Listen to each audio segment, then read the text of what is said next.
True. Nervous, very, very dreadfully nervous, I had been and am. But why will you say that I am mad?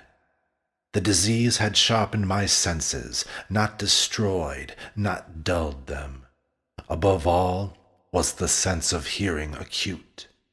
I heard all things in the heaven and in the earth. I heard many things in hell. How then am I mad? Hearken and observe how healthily, how calmly I can tell you the whole story. It is impossible to say how first the idea entered my brain, but once conceived, it haunted me day and night. Object there was none, passion there was none. I loved the old man. He never wronged me. He had never given me insult. For his gold I had no desire. I think it was his eye. Yes, it was this.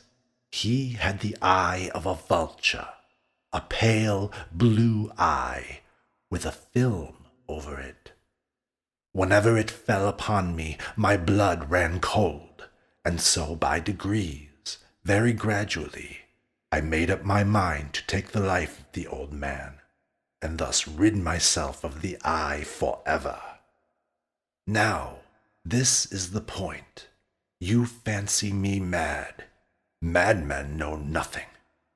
But you should have seen me. You should have seen how wisely I proceeded, with what caution, with what foresight, with what dissimulation I went to work. I was never kinder to the old man than during the whole week before I killed him. And every night, about midnight, I turned the latch of his door and opened it, oh, so gently.